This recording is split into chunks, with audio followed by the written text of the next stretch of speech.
Chairman Shah Faisal town Gauhar खटक यकीनी तौर पर फुल एक्शन में दिखाई देते हैं और आने वाले दिनों में आप फिर सुल्तान राही और मुस्तफ़ा कुरैशी को भूल सकते होंगे। जी हाँ, भूल जाएंगे, इसलिए कि गौहर खटक ने पेतरा बदल दिया है और अब वो यकीनी तौर पर, क्योंकि 4 साल उन्होंने गुजारने हैं और इस 4 साल में उन्होंने अपनी इज्जत भी बचानी है और यही वजह है कि जिस खिदमत के जज्बे से आए हैं, क्योंकि जो उनको वोट मिले हैं उसको उनको वापस लौटाना है बल्दियाती सहूलियात की फराहमी के तहत। लिहाजा वो किसी किस्म की कोई सौदेबाजी को तैयार ही नहीं है और खटक है तो यकीनी तौर पर अटकेंगे। और अटके इसलिए कि उन्होंने 2-3 काम बड़े अच्छे किए, यानी कि वो कब्रों का भी इंतजाम कर रहे हैं। जी हाँ, खबरों का घबराओ नहीं, वो अजीम पूरा कब्रिस्तान जो कि छोटा पड़ गया और तकरीबन बंद हो चुका है और फिर वहाँ 50,000 से 1 लाख रुपए का सौदा चल रहा है, उससे लोगों को निजात दिलाने के लिए कब्रिस्तान की तौसी करने जा रहे हैं। ये एक अच्छी खबर है, अगर वो तौसी कर देते हैं, कामयाब हो जाते हैं तो ये सदका जारिया है। जबकि उन्होंने एक खूबसूरत यानी मुकद्दस किताब दी गई थी रात के अंधेरे में, ट्रांजेक्शन ऑफिसर ने रात के अंधेरे में दी, क्योंकि शाम में तो वो कुछ और काम कर रहे थे, वो हम बता देंगे, अभी आपको समझ में भी आ जाएगी हमारी बात। लेकिन रात के अंधेरे में उन्होंने एक मुकद्दस किताब, जिसे ट्रांजेक्शन की किताब कहते हैं, वो दी थी, उसको उन्होंने पढ़ लिया। ओहो, खटक साहब, गौहर खटक ने पढ़ लिया, मसला हो गया। इसलिए कि उन्होंने पढ़ते ही फौरी तौर पर एक वेरिफिकेशन कमेटी बना दी रहनाम अल्लाह का और कहा कि वेरिफिकेशन होगी 19 सितंबर 2023 सुबह 10 बजे और ये चलती रहेगी 22 सितंबर 2023 तक। और इसके अंदर जो कमेटी के लोग हैं उसमें एजुकेशन डिपार्टमेंट यानी कि जो मॉनिटरिंग टीमें हैं वो तो बनी हुई हैं जो फिजिकल चेकिंग करेंगी, लेकिन इनमें जो है पहले जो 19 तारीख को यानी कल होगी education department, council department, administrative department की, और उसके बाद 20 तारीख को होगी solid waste department, planning department की, और उसके बाद 21 तारीख को पार्क्स डिपार्टमेंट, चार्ज पार्किंग और परचेज डिपार्टमेंट की, और 22 तारीख को फिर मुख्तलिफ डिपार्टमेंट है जिसमें M&D है, B&R है, लोकल टैक्स है और ट्रेड लाइसेंस है, कंप्यूटर डिपार्टमेंट है, लाइब्रेरी है, फाइनेंस डिपार्टमेंट है और इंटरनल ऑडिट डिपार्टमेंट है और कैफ़े इन्फॉर्मेशन। जी हाँ, कैफ़े इन्फॉर्मेशन जो सिनेमास्कोप फिल्म चल रही है इसकी भी वेरिफिकेशन होगी। लेकिन हमने चेयरमैन से बड़ी तफसीली बात की कि ये हेलीकॉप्टर का क्या होगा, तो उन्होंने क्या बताया और मज़ीद क्या बताया, हमारे सवाल उनके जवाब खुल के सुनिए। आज जो ये बताइए, सबसे पहले तो ये बताया कि आपने ट्रांजेक्शन वालों ने आपको एक मुकद्दस किताब दी है और वो आपने पढ़ना शुरू कर दी होगी, उसके हवाले से आप इतला ये कि आपने कोई वेरिफिकेशन कमेटी बनाई है और मुलाजमीन की वेरिफिकेशन करेंगे और शायद मुझे नहीं मालूम कि 2016 के बाद से उतरने वाले हेलीकॉप्टर काबू में आ जाएंगे, लेकिन ये बोझ उतारने के लिए वेरिफिकेशन का अमल कब से शुरू कर रहे हैं, कितनी रुकनी कमेटी है? बिस्मिल्लाहिर्रहमानिर्रहीम, बहुत शुक्रिया जी। अच्छा जी, ट्रांजेक्शन पीरियड जैसे ख़त्म हो चुका है और उन्होंने हमें एक बायलॉज भी दिए हैं और उसमें किताब थी, उसमें हमारी गाड़ियों की और हमारे जो मुलाजमीन है उनकी तफसील है, जो रूल है वो रूल उन्होंने फॉलो किया और हमें दे दिए। लेकिन उसको किताब को हमने अलमारी में नहीं रखना है, उस किताब पे हमने काम करना है और हमने काम शुरू कर दिया है। इसमें हमारे पास कोई मुलाजमीन है, समथिंग कुछ कम 1100 मुलाजमीन है। 1100 मुलाजमीन है, अब वो कहाँ पर है, क्या कर रहे हैं, तो उनका कल से फिज़िकली हम वेरिफिकेशन करेंगे और हर बंदा, चाहे वो 18 कैरेट का हो, 16 कैरेट का हो या 1 कैरेट का, वो मैंने एक कमेटी बना दी है, 10 रुकनी कमेटी है, जिसमें हमारे ऑफिस के टाउन के लोग होंगे, हमारे चेयरमैन होंगे, हमारे काउंसिल के लोग होंगे, वो उनकी फ़िज़िकली वेरिफिकेशन करेंगे। और मैंने उनको सख्ती से अहकामात दे दिए कि जो बंदा भी फ़िज़िकली वेरिफिकेशन पे नहीं आएगा उसको फारिग कर दिया जाए, उसकी तनख्वाह रोक दी जाए और उसके ख़िलाफ़ इंक्वायरी भी की जाए कि पिछले कितने अरसे से वहाँ था तनख्वाह ले रहा है। उसके अलावा जिस पे हमें डाउट होगा फ़िज़िकल के अलावा हम उसे नदरा से भी वेरिफिकेशन कराएँगे। मतलब बहुत सारे लोग होते हैं जिनका शनाख्ती कार्ड कुछ और ले आए और वो कहते हैं मैं हूँ, तो जिस पे मैंने उनको कहा आपको डाउट हो उसको डायरेक्ट नदरा भेजिए और उसका नदरा से वेरिफिकेशन कराए, तो इस पर इंशाल्लाह बेहतर होगा। और जो मुलाजमीन, मैंने पहले भी कहा था, आपकी तवज्जो से अभी कह रहा हूँ, जो तनख्वाह लेगा वो काम करेगा, लेकिन जो काम नहीं करेगा उसको तनख्वाह नहीं मिलेगी। ये तो फैसल टाउन क्या बिल्कुल सही है, नहीं मिलनी चाहिए। मैं अजीज आरिफ मलिक जोन यानी MT मेरा एम्प्लाई नंबर है या LT है लांडी टाउन का, मुझे वापस जाना पड़ेगा गवर्नमेंट्स के 3 निकले हुए नोटिफिकेशन के तहत या SFT शाह फैसल टाउन में आप रखोगे?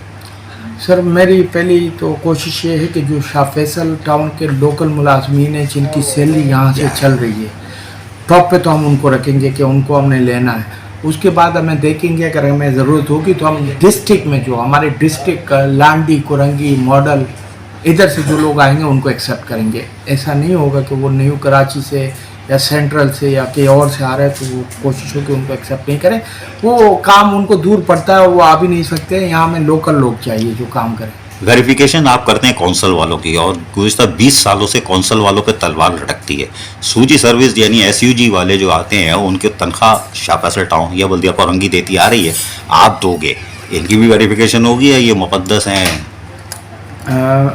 इंशाल्लाह मुकद्दस कोई भी नहीं है, वेरिफिकेशन सबकी होगी। और आप मैं दावत दूंगा, आप खुद आके चेक कर लीजिएगा, और उसमें अगर कोई कमी कुताही हो तो आप निशानदेही कर लीजिएगा, उससे बेहतर कर लेंगे, इंशाल्लाह होगी। अच्छा, एक और चीज़ बताएं, आप एक बड़ा ज़बरदस्त काम करने जा रहे हैं कि मरने के बाद कब्र भी नहीं मिलती, और सबसे ज़्यादा जिंदा तो रहना तो है मुश्किल, लेकिन मरने के बाद बड़ी तकलीफ होती है, और मुर्दे को भी होती है और जो लवाकिन होते हैं। अज़ीमपुरा कब्रिस्तान को ये उसकी तौसीह का कोई मंसूबा है तो उससे कितना फ़र्क पड़ेगा? जी बिल्कुल, इस पर मुझे बड़ा अफसोस हुआ। मैं उस दिन अज़ीमपुरा कब्रिस्तान का विज़िट करके आया हूँ अपनी टीम के साथ, तो वहाँ पर सॉलिड वेस्ट वालों ने कचरा कुंडी, कब्रिस्तान के बराबर में कचरा कुंडी बनाई है। तो आज मेरी मीटिंग हुई है डिप्टी डायरेक्टर से और उनकी टीम से, मैंने उनको अहकाम जारी कर दिए कि कचरा कुंडी ख़त्म करें और इसको हम दूसरी जगह शिफ्ट कर लेंगे, क्यों कचरा उठना भी एक इशू है। कचरा उठेगा तो इलाका क्लियर होगा, तो उसको हम दूसरी जगह शिफ्ट कर देंगे। और जो इस वक्त डंपिंग पॉइंट बना हुआ है अज़ीमपुरा कब्रिस्तान के बराबर में, इंशाल्लाह रबी और के बाद हम उस पर काम करेंगे और इस कब्रिस्तान को मैं तोसी दूंगा। और मैंने उसका खुद विज़िट किया है, उसकी तोसी से कम मकामी लोगों को 1 साल के लिए जगह मिल जाएगी कब्र बनाने के लिए। आपको अच्छा खासा पता है कि वहाँ कब्र के भी 50,000 रुपये लेते हैं पर ट्रांसपोर्ट का, आने जाने का, और यहाँ से आदमी इतनी दूर लेके जाए कि सुबह जाए शाम आ जाए, मैयत भी तकलीफ में, लोग भी तकलीफ है। इंशाल्लाह इस पर हम काम कर रहे हैं। कब्रिस्तानों की सफाई का भी हमने काम शुरू कर दिया है, और जो कोशिश ये है कि ज़िंदा आदमी के लिए तो बड़े मसले हैं, लेकिन जब आदमी मर जाए उनके और उनके घर वालों के लिए मसले नहीं हो, तो इंशाल्लाह ये हम करके दिखाएंगे। तोसी अज़ीमपुरा कब्रिस्तान की इंशाल्लाह करेंगे। आखिर में ये बता दीजिएगा, मुक़द्दस किताब जो ट्रांजैक्शन की आपको मिली है उसके अंदर तो अभी तक ना तो आपको गाड़ी मिली है, ना मशीनरियाँ मिली हैं, कुछ भी नहीं मिला है। अगर आपने कौंसल का बजट किसी को देख के बनाना है या सारी चीज़ें रिकवर करके ही आप कौंसल का यानी बजट बना के कौंसल से अप्रूव करके गवर्नमेंट को भेजेंगे? देखिए जी, पहली बात तो ये है कि जो कल हमें किताब मिली है और आज उस पर काम शुरू हो गया है, और मैं वैसे बजट पास नहीं करूंगा जब तक शाह फैसल की मशीनरी। मैं क्या करूंगा, अब मेरे पास इतने फंड तो है नहीं कि मैं ट्रैक्टर, ट्राली और लोडर ले लूँ, उतने पैसे तो मेरे पास नहीं है। इनके मैंने आज इंसान गुजारिश की थी कि जो शाह फैसल की मशीनरी वो हमें दे दी जाए, वो टूटी फूटी हम बना लेंगे, कोई इशू नहीं, लेकिन मैं ऐसे बजट नहीं बनाऊंगा, ना उसको पास करूंगा जब तक मेरा सामान मुझे नहीं मिलता है। अगर मेरे पास सामान नहीं होगा मैं कैसे काम करूंगा। और ट्रांजैक्शन ऑफिसर ने शाह फैसल के साथ जो ज्यादती की है, उससे ये साबित हो रहा है कि शायद हम किसी बाहर मुल्क से आए, हम इधर के लोकल लोग नहीं हैं, या शाह फैसल टाउन कराची का हिस्सा नहीं है। बहुत ज्यादती हुई है। इस पर मैं कमिश्नर साहब से भी बात करूंगा और मेयर साहब से भी बात करूंगा, और मैंने आवाज़ उठाई है और आप तक रिपोर्ट आ गई होगी। मैं नहीं छोड़ूंगा, जो इन्होंने ज्यादतियाँ की है उसका अदाला करेंगे। दूसरा ये कि अगर फर्स्ट कर लिया कौंसल का बजट आप पास नहीं करते तो कुछ दिन आगे चलना पड़ेगा, यानी कि दाल फ्राई खानी पड़ेगी। और मैं तो आपकी चाय इसीलिए नहीं पीता कि भाई आप जैसे पिलाते हो 100 रुपये बचा के जाता हूँ, तो ये कि नवंबर तक आप बचाओगे पैसे? सर बात ये है कि मैं अभी भी चाय जेब से ही मेरी चल रही है, और मैं दाल फ्राई पे ही गुजारा कर रहा हूँ, और मेरी जो गाड़ी का डीजल पेट्रोल है वो मैं जेब से ले रहा हूँ। बल्कि यहाँ तक कि जो हमारी इलेक्ट्रिक की गाड़ी है उसको मैं कंप्लेन पे भेजता हूँ तो उसको जेब से डीजल भरवा के देता हूँ। और स्टाफ वालों को भी मैंने कहा है कि यार आपको कुछ हेल्प चाहिए मुझसे ले लो, मैं जेब से दूंगा, लेकिन हम गलत काम नहीं करेंगे और ना उसको एक्सेप्ट करेंगे। हम दाल फ्राई पे गुजारा करने वाले लोग हैं, और हमारे साथ जिनका वास्ता होगा वो भी दाल फ्राई पे गुजारा करेंगे इंशाल्लाह। इसे कहते हैं मज़ा ना आए तो पैसे वापस, यानी मनी बैक गारंटी इंग्लिश में। कोई बात नहीं, लेकिन हमने गौर खटक की बातें सुना दी। हमने कहा ना, आने वाले दिनों में आप सुल्तान राई मुस्तफ़ा कुरैशी को भूल जाओगे। इन्होंने गंडासा नहीं कलम उठा लिया है, और यकीनी तौर पर हेलीकॉप्टर तो मरी हुई हो, और उसके साथ साथ जो दूसरे अजला से आए शायद वो भी मरी हुई हो, कोई बात नहीं, कब्रें खुदी हुई हो, और कब्रें खुद रही हैं, रहे नाम अल्लाह का। अगर वो इसी पे चलते रहे और पैदागीर अफरान ने इनके घर घेरा तंग करके इनको उलझाया नहीं, तो शाह फैसल टाउन यकीनी तौर पर मॉडल टाउन बन के उभर सकता है। अजीज़ आरिफ, KBS बल्दियाती न्यूज़ कराची। ऐसी ही खूबसूरत वीडियोस फ्यूचर में हासिल करने के लिए रेड बटन पर क्लिक करके और बेल आइकॉन को प्रेस करके हम सबके सब्सक्राइबर बनना मत भूलिए।